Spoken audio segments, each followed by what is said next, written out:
சின்னம். ஒரு செய்தியை மட்டும் நான் இங்கு பதிவிடுகிறேன். பானை சின்னம் நமக்கு எதற்கு அளித்தார்கள் என்று எண்ணி பார்க்க வேண்டும். எத்தனை இன்னல்களுக்கு அந்த பானை உள்ளாகி இருக்கும். அதற்கு பிறகு அந்த பானையை நெருப்பில் விட்டு சுடுவோம். சுட்டு அது சிவந்து நிறம் மாறி அது பல இன்னல்களுக்கு இடையில துன்பங்கள் அடைந்து ஒரு அழகிய வடிவமாக வந்து சேரும். அதிலே நீர் ஊற்றி நாம் வைத்தால் குளிர்மையான சுவையான நீராக தண்ணி தருகிற பானை தான் அது. அப்படிப்பட்டவர் தான் எழுச்சி தமிழரும். அவருக்கு எத்தனை துன்பங்களையும் இடையூறுகளையும் நாம் கொடுத்தாலும், எதிரிகளும் துரோகிகளும் கொடுத்தாலும் நம்மை பாதுகாக்க வேண்டும், நமக்கு நன்மை செய்திட வேண்டும். நாளைய குழந்தைகள் வளர்ந்து நாடாளுவதற்கான மக்களுக்காக பாடுபடுகிற தன் வாழ்வை பாதுகாத்துக் கொள்கிற நிலையில் அடைந்த வேண்டும் என்பதற்காக இன்றைக்கு ஓய்வில்லாமல் மேல வீதி வியாபார பெருங்குடி மக்களை,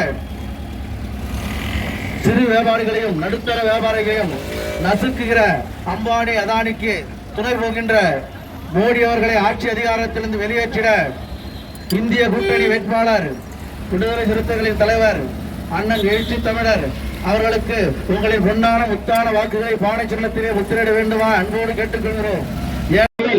பள்ளி துவங்குகிற படிப்பு முதல் 1 to 10, 12 கல்லூரி இன்றைய நாடாளுமன்ற உறுப்பினர் எழுச்சி தமிழர் முனைவர் அண்ணன் தொல் திருமாவளவன் அவர்கள் யார் என்ன என்பது உலகறியும் நாடறியும், யாருக்கும் கிடைத்திராத அரசியல் ஆசான், அறிவு சிந்தனையாளர், ஆற்றலுக்கு பேச்சாளர், எழுத்தாளர், கவிஞர், படைப்பாளி, கட்டுரையாளர், ஞானி என்று சொல்லிக்கொண்டே போகும் ஆற்றல் படைத்த மிகப்பெரிய ஆற்றலாளர், அறிவாளர், வழக்கறிஞர் என்று சொல்லிக்கொண்டே போகக்கூடிய அளவிற்கு மிக ஞானமும் ஒளியும் அறிவு பெற்ற அரசியல் தலைவராக விளங்குகிறார்.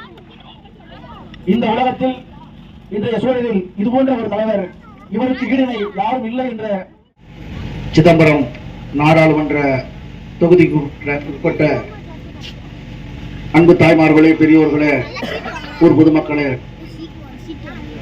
குழந்தைகளே, பள்ளி மாணவர்களே, உங்கள் அனைவருக்கும் இனிய மாலை வணக்கத்தினை தெரிவித்துக் கொள்கிறேன். எழுச்சி தமிழர் அவர்கள் போராடி கொண்டிருக்கிறார்.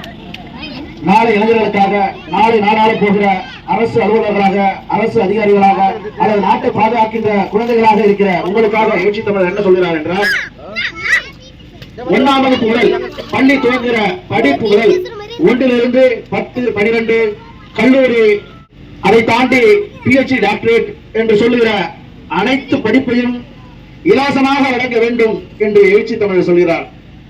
ஒத்த ரூபாய் கூட இல்லாமல் மாணவர்களுக்கு அரசே கல்வியை வழங்க வேண்டும். இது அரசின் கடமை. இந்த மண்ணிலே பிறக்கின்ற ஒவ்வொரு குழந்தைக்கும் கல்வியை கொடுக்க வேண்டியது இந்த அரசின் கடமை என்று எழுச்சி தமிழர் சொல்கிறார். ஒவ்வொரு குழந்தையும் படிக்கணும்னா என்ன பண்ணணும்? எஜுகேஷனாக நம்ம செலவு பண்ணணும். அப்பா அம்மா பணம் சம்பாதிச்சு நம்ம கொடுப்பாங்க, அதை எடுத்து போய் ஸ்கூல்ல கட்டுவோம், அப்படிதான் படிச்சுக்குவோம். நிறைய அரசு பள்ளியை தவிர, அரசு பள்ளியாக இருந்தாலும் எந்த பள்ளியாக இருந்தாலும் இலவசமாக கல்வியை 1ஆம் வகுப்பு முதல் PhD வரை வழங்க வேண்டும் என்று எழுச்சி தமிழர் மட்டும்தான் சொல்லியிருக்காரு. எழுச்சி தமிழர் அவர்கள் தான் இந்த பகுதியினுடைய நாடாளுமன்ற உறுப்பினராக போட்டிருக்கிறார்.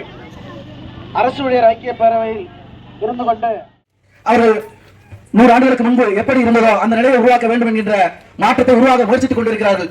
இந்த நிலையை மாற்ற வேண்டும் என்பதற்காக தொடர்ந்து 10 ஆண்டுகளாக எழுச்சி தமிழர் அவர்கள் போராடி வருகிறார்கள். இந்த போராட்டம் என்பது இப்போதுதான் இன்றைக்கு ஆட்சி அதிகாரத்தில் இருக்கிற அல்லது எதிர்கட்சி அல்லது மற்ற பேர் இயக்கங்களாக இருக்கிற இயக்கங்களுக்கு இன்றுதான் தெரிகிறது.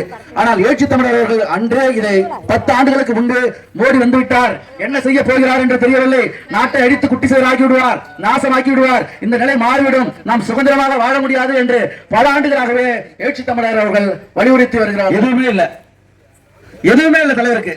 நாம தான் எல்லாமே நமக்காகவே அன்றாடம் ஏழை எளிய மக்களுக்காக, நடுத்தர மக்களுக்காக, கூலி தொழிலாளியாக இருக்கிற, விவசாய குடிகளாக இருக்கிற, நமக்காக, குழந்தைகளாக இருக்கிற, இன்றைக்கு குழந்தைகளாக இருக்கிற படிக்க கூடாது, சேரியில வாழ்கிறவர்கள் அல்லது பிற்படுத்தப்பட்டவர்கள், மிகவும் பிற்படுத்தப்பட்டவர்கள் படிக்க கூடாது என்ற நிலையினை பிஜேபி அரசு, மோடி அரசு இப்பொழுது வகுத்துக் கொண்டத்தின் கொள்கைகளை, நெறிகளை சொல்லி வாக்கு சேகரியுங்கள் என்று எழுச்சி தமிழர் அவர்கள் ஆணையிட்டார்கள்.